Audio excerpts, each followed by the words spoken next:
I've received a message from Mermonkey OG about raids. About raids. Forgot to read that message. According to this bandwidth test, your current bandwidth reading is 4.096 Mbps, which means.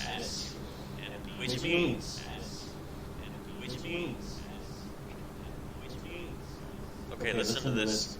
You can download at 512 MB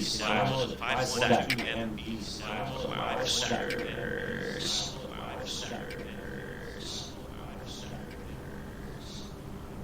Hello, good evening.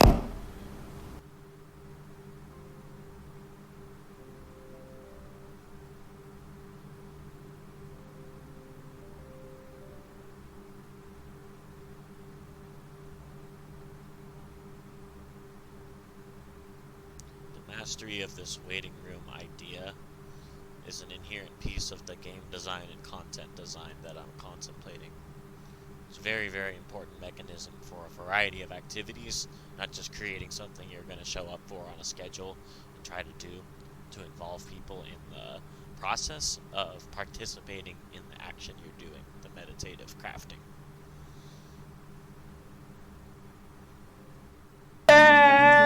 Oh yeah, you really. It sounds great, bro. I'm using my speakers and have to keep it down. Is it because I'm shouting? Is it because I'm shouting with my mouth? Humans are interconnected. We are. God damn it! Why do you have boobies? Yo, because the sun told me, man. The sun told me. You fucking stupid fuck.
This image right here is part of what I am trying to convey in gameplay.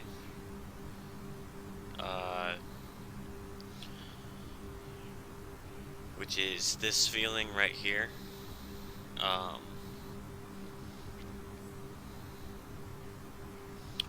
So we're sitting in this dark room and we can see this window, this exit. But the perspective here is that the window is so high, there's no way of reaching it. And anything we try to do to reach it is going to zoom us further away from it. We're going to fall further and further and further from it, with all efforts to reach it.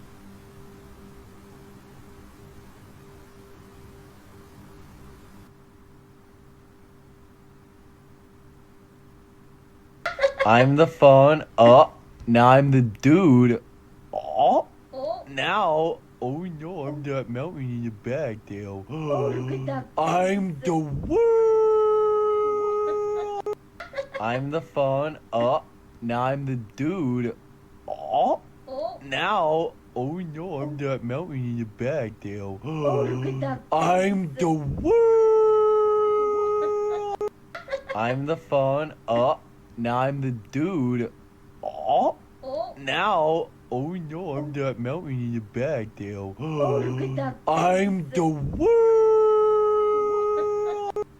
I'm the phone. Oh, now I'm the dude.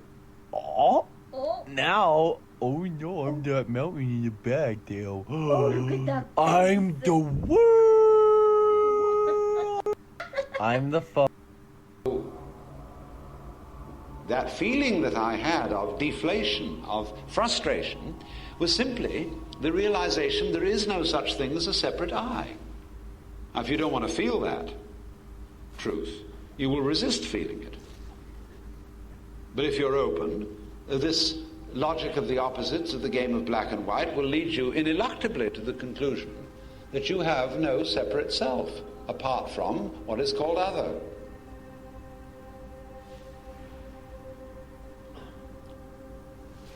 So there you are. You find that you are the vibration system, which is what's going on. You are the undulation, the pulsation called existence. That's you. And it's going in ever so many different ways. Graduate students through the paces, and all the field has been covered, so they give them more and more minute and ridiculous things to do, and all the information, because some of it is information, piles in and piles in and piles in.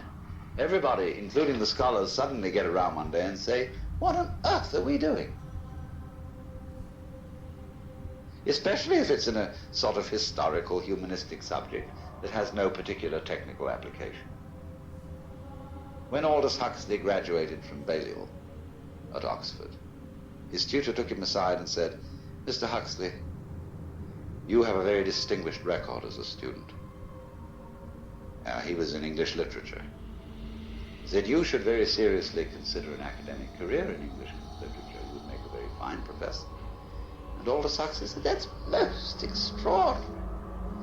Because I always thought literature was something to be enjoyed, not to be studied. To say to the Catholics, why do you have a sacrament? Why should the sacrament of the altar, in the special service that you have in the Mass, be anything special? If you really understood Christianity, every meal would be the Mass. And the Catholics turn back to the Quakers and say, yeah, that may be true. But when everybody's somebody, then no one's anybody. If you don't have a special meal that is the special Mass, then everybody will forget that there was anything at all.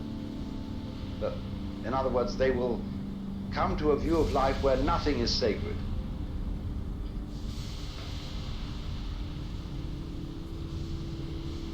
There's that line in one of Bob Dylan's songs.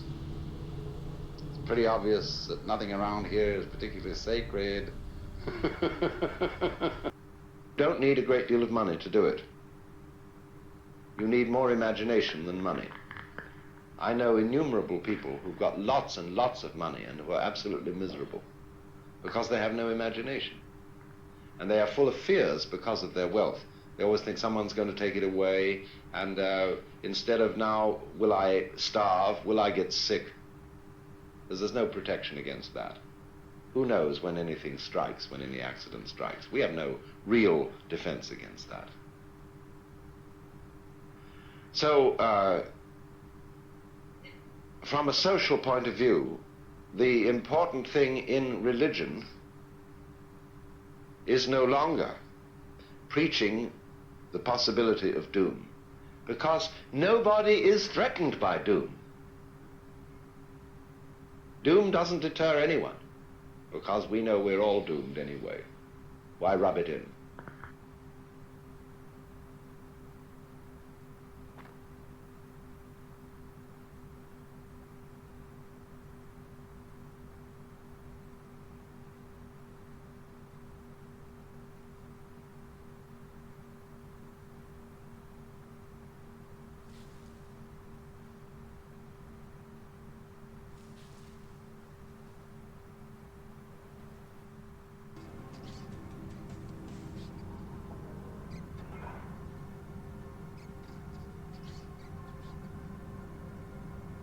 Got completely disconnected, but it was awesome. This little ledge here just didn't load. It looked like we could have fallen off into the chasm here.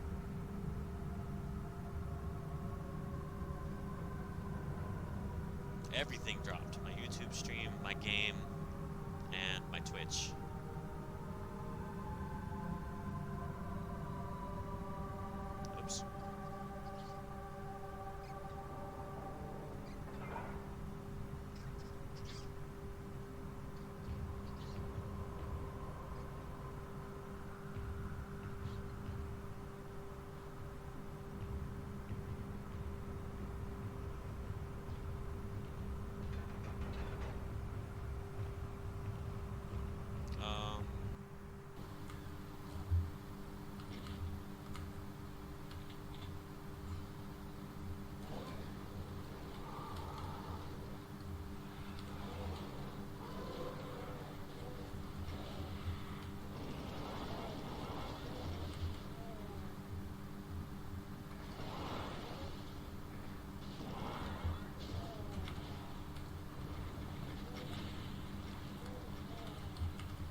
and the knowledge that your essential self is the foundation of the universe, the ground of being, as Tillich calls it, is something you have as what the Germans call a Hintergedanke. A Hintergedanke is a thought way, way, way in the back of your mind, way back here somewhere. Something that you know deep down, but can't admit. So, in a way then, in order to bring this to the front, in order to know that that is the case, you have to be kitted out of your game. You see, the problem is this. We identify in our experience a differentiation between what we do and what happens to us. Stopped? Does that mean, did we do it? Did we break the cycle? The, whatever it is that made this schedule? How would we even know? Will someone come for us? Will something happen? So, okay. I guess now we just wait. You know, I suppose in some way that this is a kind of story. Wouldn't you agree? I'm not quite sure if we're in the destination Stanley or the does. journey. And they're always saying that life is about the journey and not the destination. So I hope that's where we are right now. We'll find out, won't we? Eventually. Well, in the meantime... Oh! What? That actually scared me. What? Bro, yeah, so Sprinkles. I really don't know exactly what this game's about. I'm still kind of confused what's going on, but I like it. It's sick. Alright. Let's test this microphone. This is me right now talking. I attached a small piece of foam that the microphone came with. This is 2021 me. What we're watching is May 2019, the first time I streamed before I had settled a stream location. Well, the very first time, but this is the first WoW retail session I did.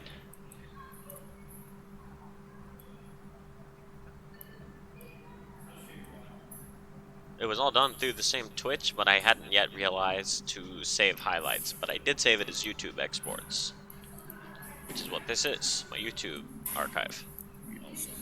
The face. When you get far enough away from all the organisms and the little bits of things, you see the environment in another scale of magnification. But actually, the whole thing is arranged in a polar system, where the enormous depends on the tiny, and the tiny depends on the enormous. And you get a relationship between these extremes, which can be called a transaction. That is to say, a transaction, when there's buying and selling, it's impossible to have buying without selling and selling without buying. So you always, wherever you are looking at the general panorama of sensory experience, try switching. Try shifting your attention to all the things you thought were unimportant, to the constants, to the background, and begin looking at the spaces between people. We will talk at some point today. We will talk with as many fucking people as we can. We will try it out. The thing is, I want to get into a flow, a rhythm. A rhythm. What rhythm? This rhythm. This music is like doing something, man. It's doing something. Is it doing something to you? Let me fall in love. Let me kiss you on your heart. Let me cut you.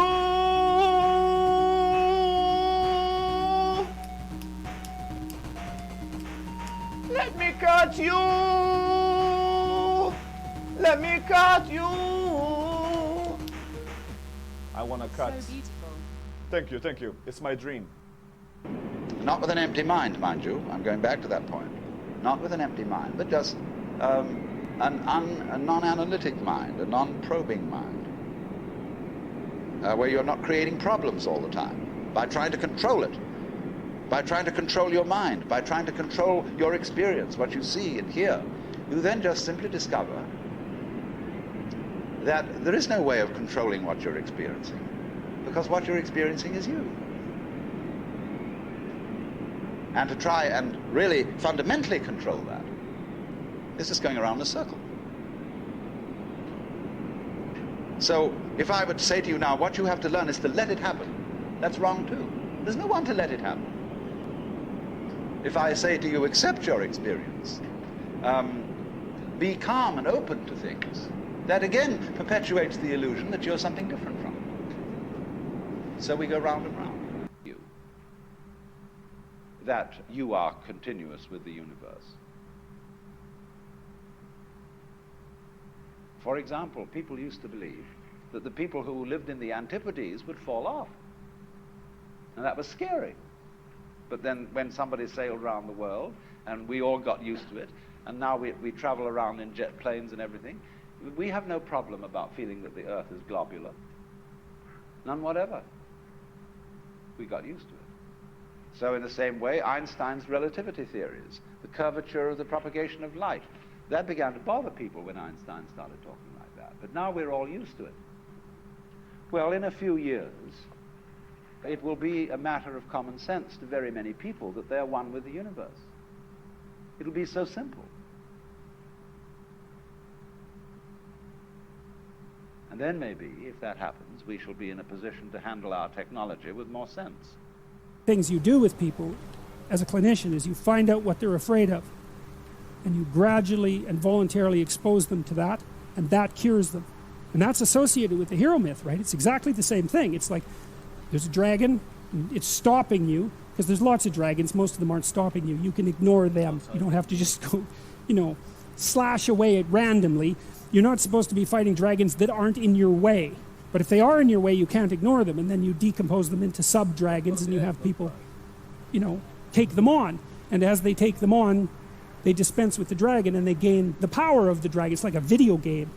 Actually, a video game is like that. That's why people like the video games. Well, that's right? There's a reason that you absorb power when you overcome things when you play a video game. It's not like that's intrinsic to the video game structure. That's an archetypal idea. Anyways, we went and saw an embalming, which was a very interesting experience. And heroic adventurer in the archaic story who's swallowed up by the beast and who descend into that underworld, and sometimes they don't get out. And that's the heroic adventurer in the archaic story who's swallowed up by the beast and who ends up into that underworld, and sometimes they don't get out. And that's the heroic adventurer in the archaic story who's swallowed up by the beast, and they descend into that underworld, and sometimes they don't get out. And that's the heroic adventurer in the archaic story who's swallowed up by the beast, and they descend into that underworld, and sometimes they don't get out. And that's the heroic adventurer in the archaic story who's swallowed up by the beast, and they descend into that underworld, and sometimes they don't get out. So we have the Sabbath for the Jews and the Sunday for the Christians. But what do they don't take a day off? They don't really celebrate. When I was a minister, I used to tell the students at Northwestern University, so we're going to be a celebration of the Holy Communion, 7 o'clock next Sunday, 11 o'clock. And I said, now look, I said celebration. And if you come here because you think you ought to come, we don't want you. Better stay in bed, go for a swim or something else. But if you want to join with us in this act of celestial whoopee, you're very welcome. I came right out and said that, you see. So I had to leave the church.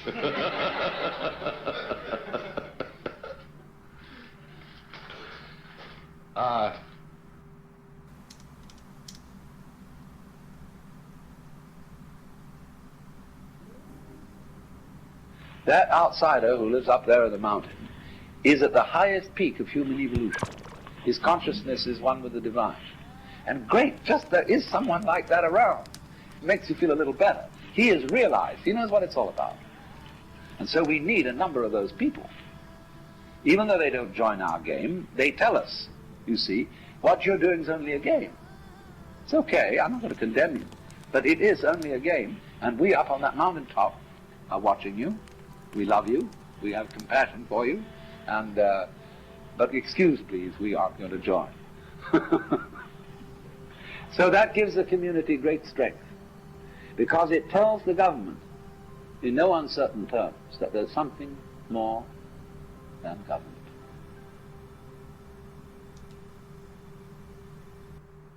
The idea of it as a project, it was this message. It boomed out in May of 2019. What we're searching for is you, literally. Alcohol will not let us see you. It has pushed you into a dark corner.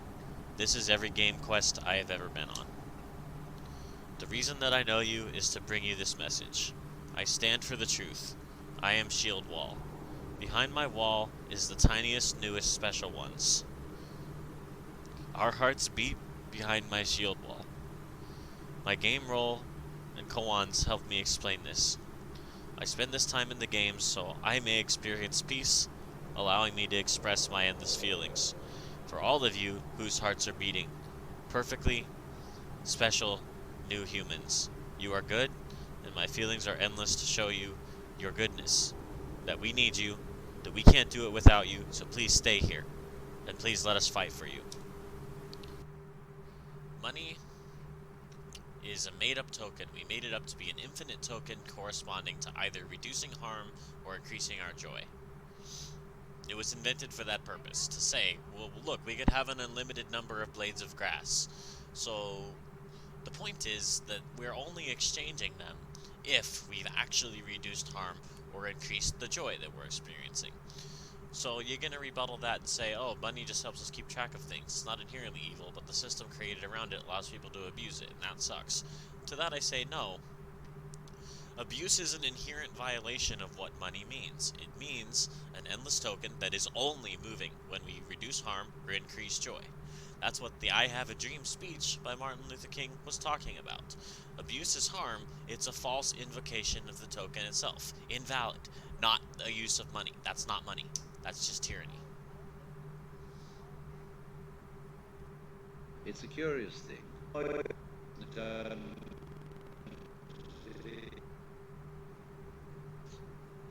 How can I face the fact of nothing, which is by definition not a fact?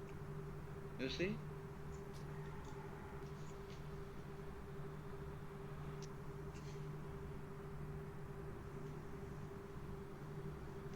Why, that's one of the people who want to rule the world.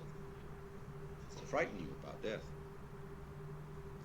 Death is real, see? I mean, don't indulge in wishful thinking. All you people who dream of an afterlife and heavens and gods and mystical experiences in eternity, oh, you don't face the facts. What facts? How can I face the fact of nothing, which is by definition not a fact? You see? All this is in eternity, from whichever way you look at it.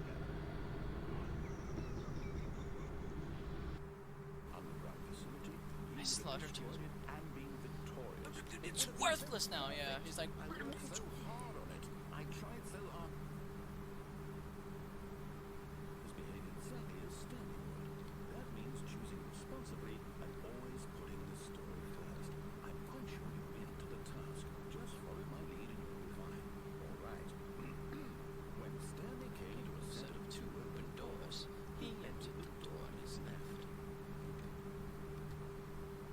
save your puggers for when we beat it, everyone.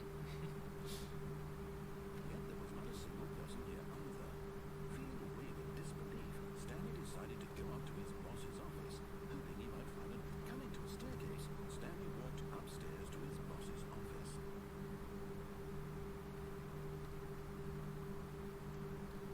Staying in yeah. It's worthless now. So stop it! And so, as he puts his weight on this blip, he goes like this. You see, it gets tripping. So instead of him saying, come on, let's blip, see, let's go, and do this thing of death, life reaches a certain point where it has to go blip.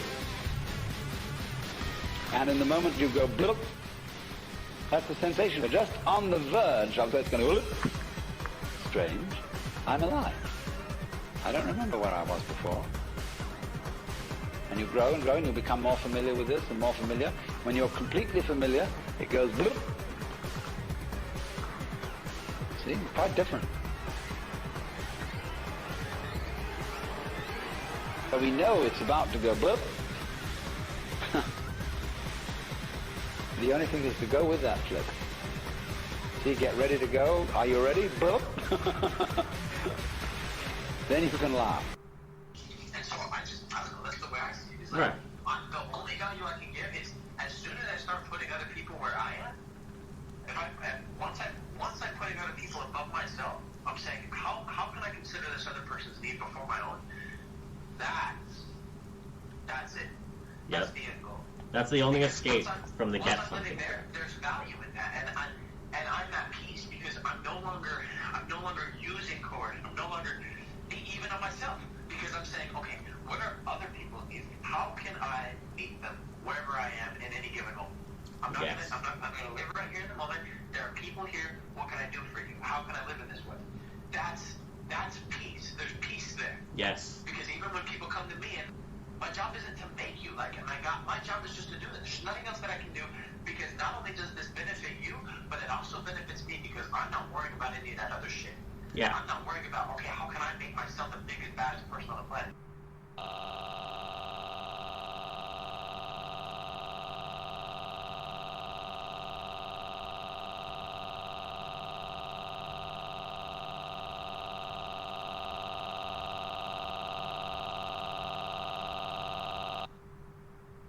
No buzz. A very slight amount of buzz.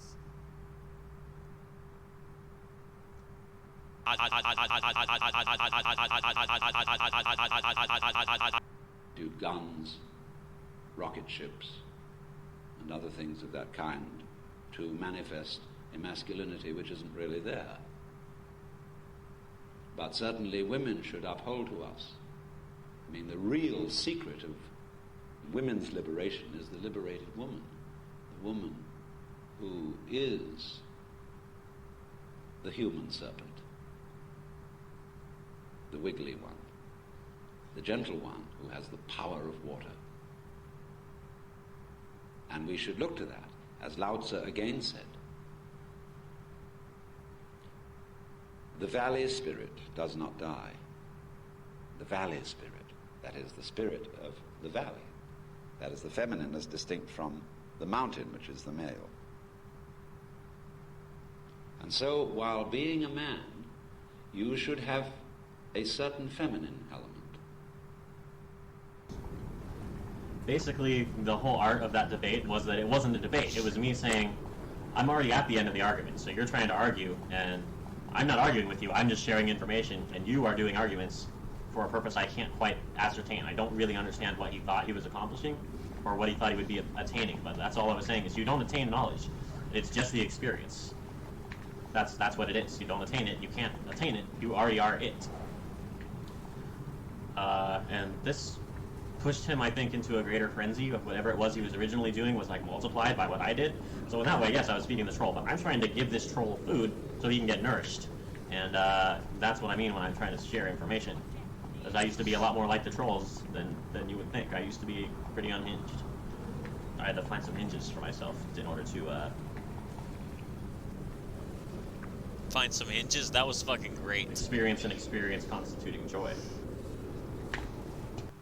And these become planets.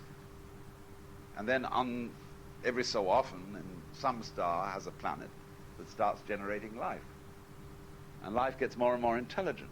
It starts working around and fiddling, and then it starts asking questions. What is all this? You know, what is matter? And they investigate it, and they prod it, and they electrify it, and do this, that, and the other, and finally, the whole thing goes off again.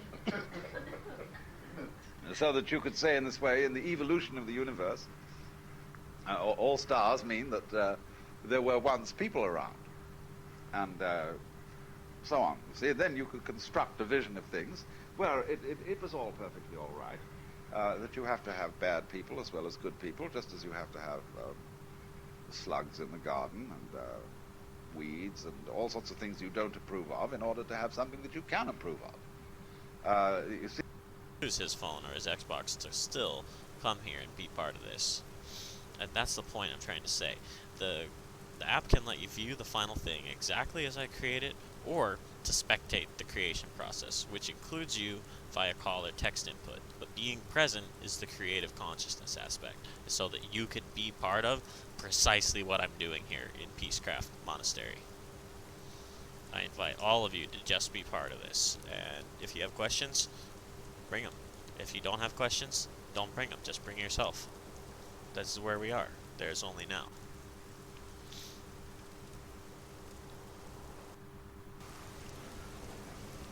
the earthly hope men set their hearts upon turns ashes, or it prospers, and anon, like snow upon the desert's dusty face, lighting a little hour or two, is gone. All kinds of poetry emphasizes the theme of transience, and there's a kind of nostalgic beauty to it. The banquet hall deserted. After the revelry, all the guests had left and gone their ways. The table with overturned glasses, crumpled napkins, breadcrumbs, dirty knives and forks lies empty. And the laughter echoes only in one's mind. It isn't enough to be gentle as a dove.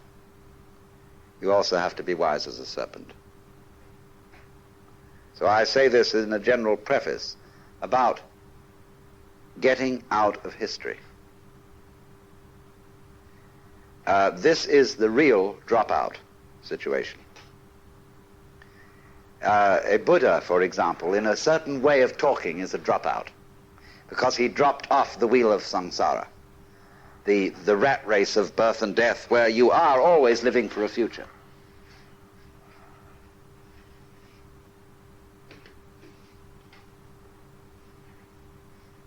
But you see, nature abhors a vacuum. If you drop out of one situation, you drop into another. And so, observe where you drop in when you drop out. He makes the music of the whole thing. Well, he's not going to be tired out at the end of the day. He's going to be full of energy when he gets through his job. The art of washing dishes is that you only have to wash one at a time. If you're doing it day after day, you have in your mind's eye an enormous stack of filthy dishes which you have washed up in years past, and an enormous stack of filthy dishes which you will wash up in years future. But if you bring in your mind to the state of reality, which is, as I've pointed out to you, only now, this is where we are. There is only now. You only have to wash one dish. It's the only dish you'll ever have to wash, this one. You ignore all the rest, because in reality, there is no past and there is no future. There is just now. So you wash this one. For getting people to realize what it is to be here and now. And to see that this is what's important. Whenever you get into the meditative state, by whatever means you suddenly understand that the whole point of life is what you're doing, where you are. And this results in a kind of untightening of all your muscles, and you suddenly see that it really is worth looking around. That the chips of wood on the log, funny markings on the concrete, the expressions and gestures of people sitting around are what it's all about.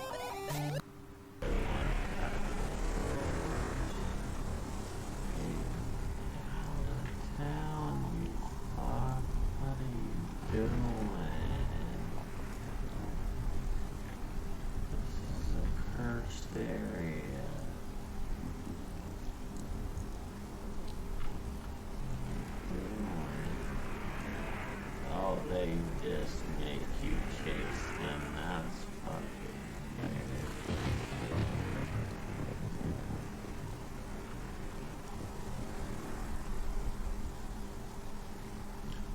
These guys aren't a threat at all. They're just gonna run from you. It's really annoying.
Go now and do this thing.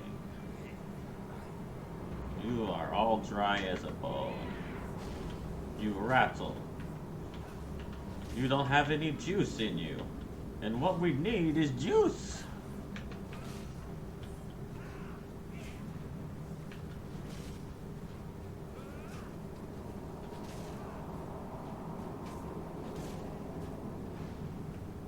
Oh shit, I'm the stolen soul. Kill it.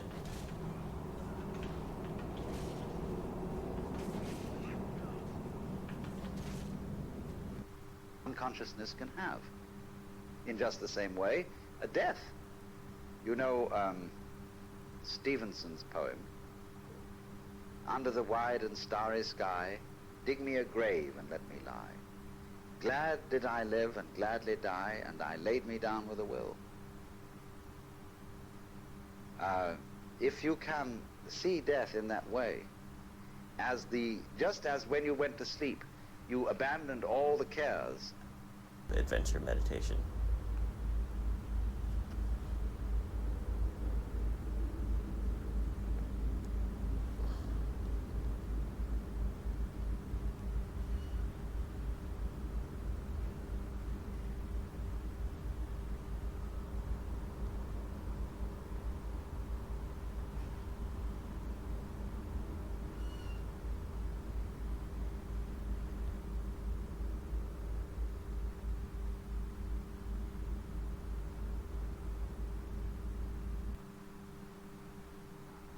So this kid's name was You.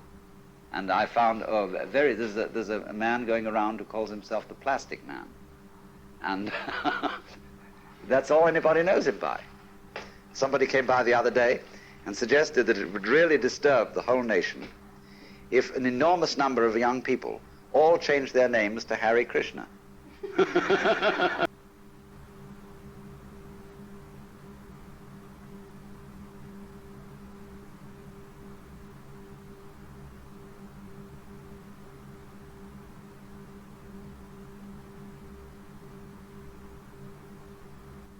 It will often take a tall person and then make them a short person in the VR so that they can experience the world as a short person might, where they have to kind of crane their neck up a bunch. They'll change the color of your skin in VR and run you through scenarios where you are having to experience the world as another race. And what's remarkable is that in all of these manipulations, apparently you adjust to the new body very quickly.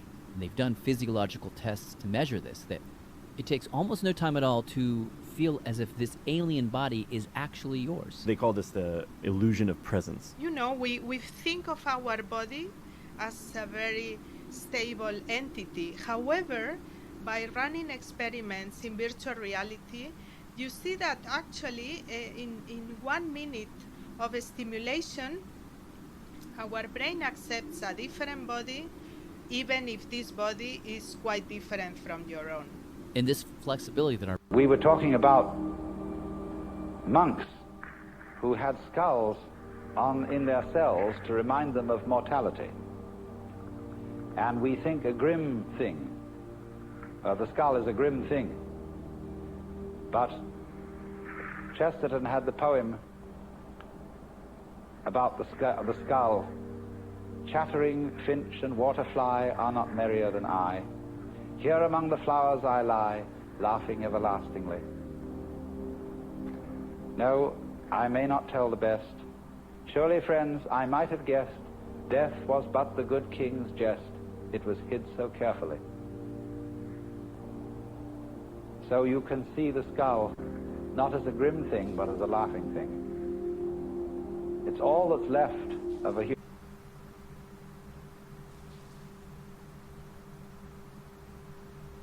Don't need a great deal of money to do it.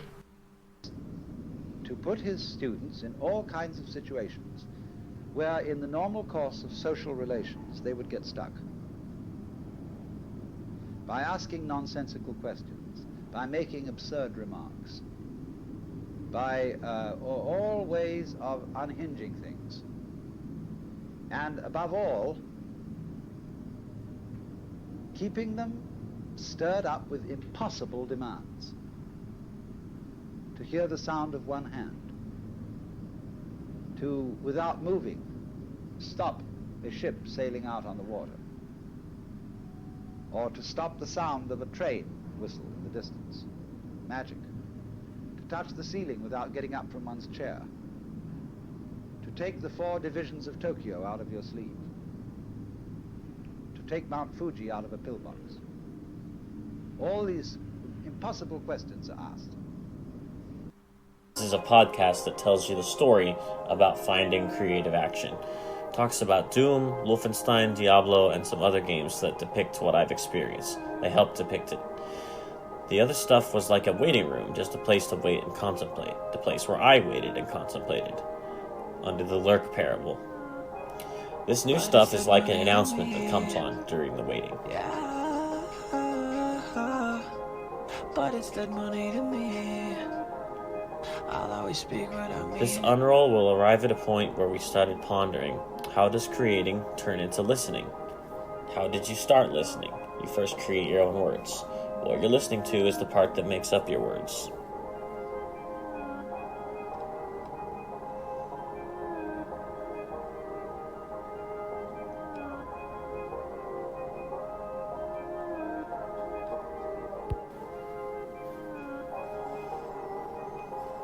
It's much easier to talk to an audience than it is to a microphone, because there's feedback.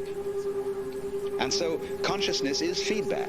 So for that reason, your voice sounds better when you're singing in the bathtub than it does when you're singing out in an open room, because you get resonance. And so we put resonators, like say a guitar or a violin has a sounding box in it. That's a resonator to make it echo a bit. And so great churches at one time were, or still are, built by acoustic experts. So concert halls to give them the proper resonance. But when resonance gets too much, you know, it starts chattering. It gets a system of echoes set up. And some of the old cathedrals which weren't built with acoustical knowledge, you can hear the echoes of a choir going on forever and ever and ever. It sounds very marvelous from a certain point of view, but it's not from a musical point of view. It's a kind of a...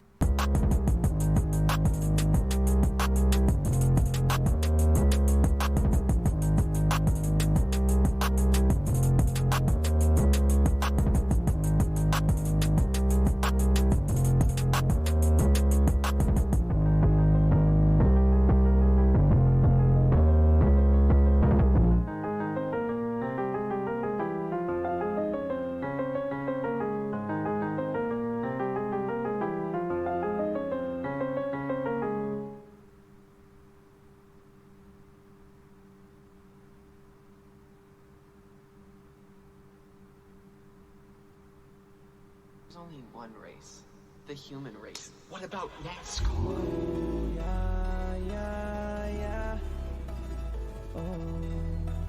I want a bank in my pocket like a hall pass. We've been putting in work cause I'm all cash. Can kind of checkpoint that idea and put it on my list of ideas that I'm going to be assembling from today's architecture episode.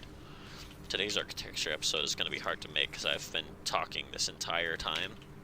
And architecture traditionally is like 10 to 12 minute segments of talking that somehow cohesively work together to compile. I need to actually look at my loot. It's time to assess the loot because there's way more fucking loot in this mode.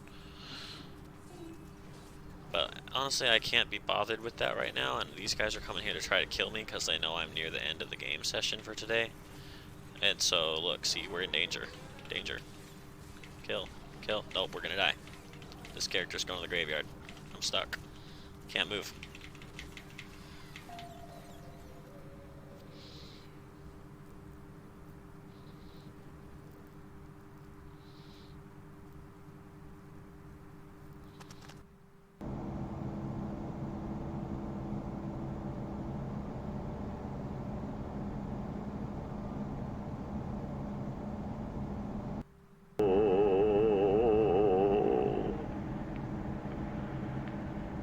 What do you mean by move?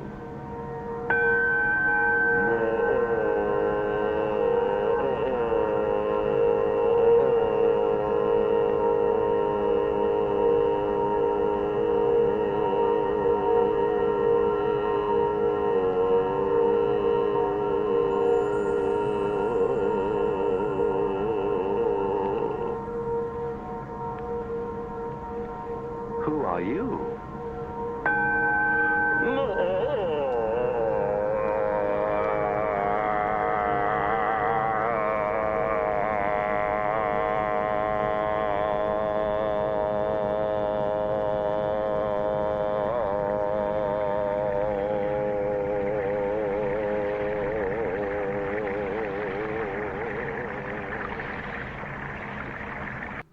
Compelling, and that's another thing that's worth thinking about.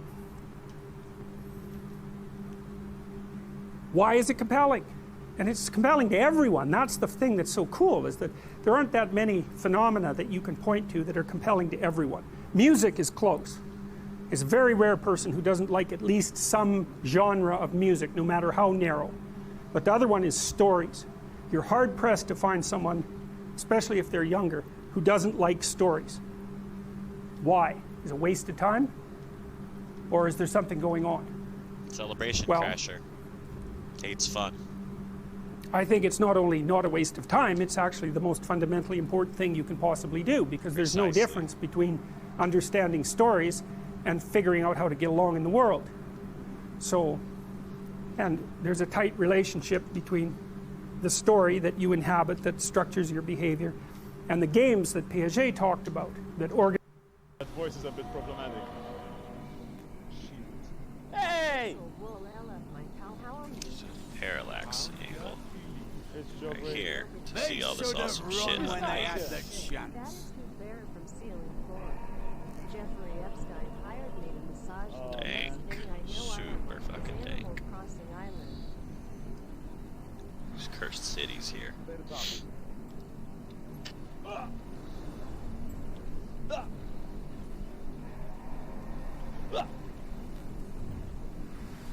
It's a nice voice you have. Very nice voice you have. Wouldn't you be happier if we weren't together? Maybe the most passive way you can break up with someone. No. I wouldn't be happier if we weren't together. So this goes on for like an hour, this back and forth, where we're not getting anywhere, and I'm losing ground. So I figure I need to take it to a new level. So I look her in the eyes and I say, Angela, I'm not in love with you anymore. Well, that does it, because she grabs some CDs from the rack next to her and starts throwing them against the wall. And then she takes her glass of juice and launches it across the room, where it shatters against the left speaker, splattering glass and juice everywhere. And why the fuck do I keep giving her juice? I feel like juice is some kind of soothing drink to give to people when they're upset. Like, it's part of my Jewish nature to make people feel calm at all moments.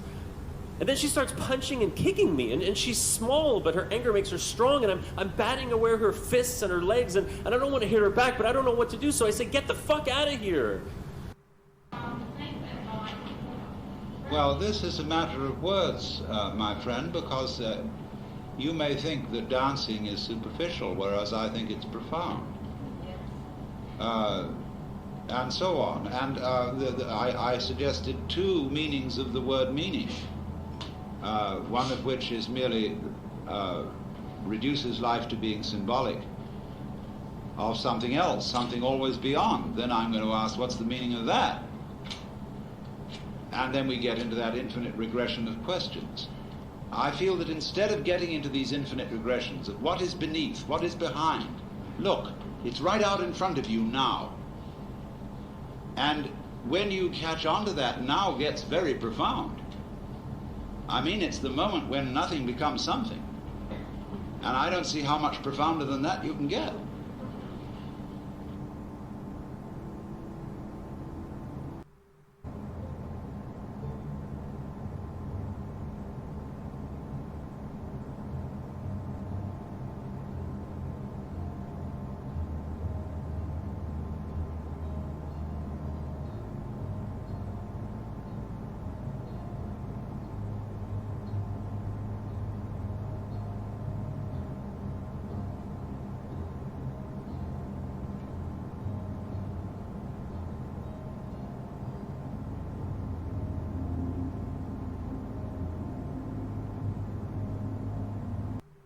How am I supposed to feel?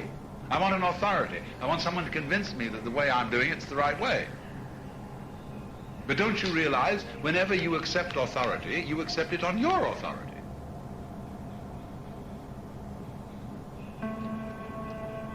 You say, I believe the Bible. Because why do you believe the Bible? Because it said, Jesus says in the Bible that we should believe the Bible. Yeah, but it's your opinion that is an opinion to be accepted. It's on your own authority. You create the power of your own teacher. And you create the power of your own government. That's the saying, the people gets what government it deserves. And if you don't like it and you don't overthrow it, well, then that's your problem. But always, you see, authority springs from you. So, and incomplete. Would that some God the gifted gears to see ourselves as others see us. We don't. So my image of me is not at all your image of me. And my image of me is extremely incomplete in that it does not include any information to speak of about the functioning of my nervous system, my circulation, my metabolism, my subtle relationships with the entire surrounding human and non-human universe. So the image I have of myself is a caricature. It is arrived at through mainly my interaction with other people who tell me who I am in various ways, either directly or indirectly, and I play about with what their picture is of me, and they play something back to me so that we set up this conception. And this started very going to stay away because it was awful. Sometimes people, when they die, are in a very unpleasant physical condition. They don't smell good, they don't look good, and so on. But an enormous amount can be done with scientific methods to make things reasonably tidy from a purely sensory point of view. But the main thing is the attitude. That death is as positive as birth, and should be a matter for rejoicing, because death is the symbol of the liberation. There is a wonderful saying that Ananda Coomaraswamy used to put: I pray that death will not come and find me still unannihilated. In other words, that man dies happy if there is no one to die. It means it's going to be something imposed upon you against your will. So it's put in this passive mode. You have to. You will be compelled to die. But I can't be compelled to die unless I'm fighting it. Supposing I want to die. Supposing I commit suicide. Or supposing we look at it all in another way and say, when I get a disease and die as a result of it, getting a disease is something I do, just as much as taking a walk. Only we've got our thoughts arranged so that we say, you ought not to get a disease, even if it's just plain old age.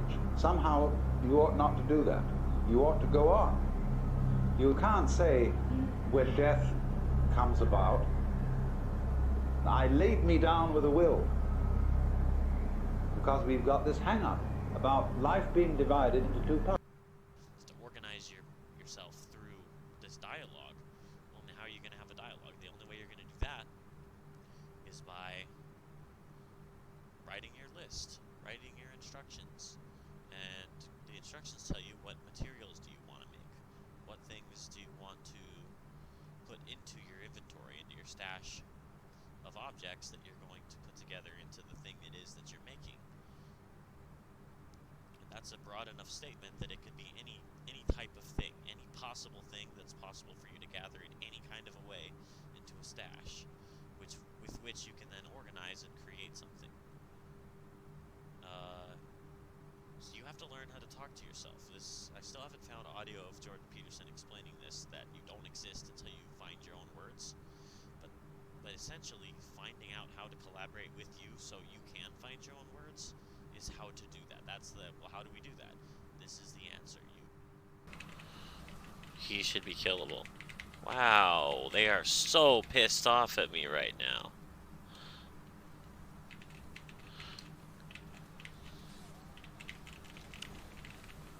I aggroed the wrong thing. Restart.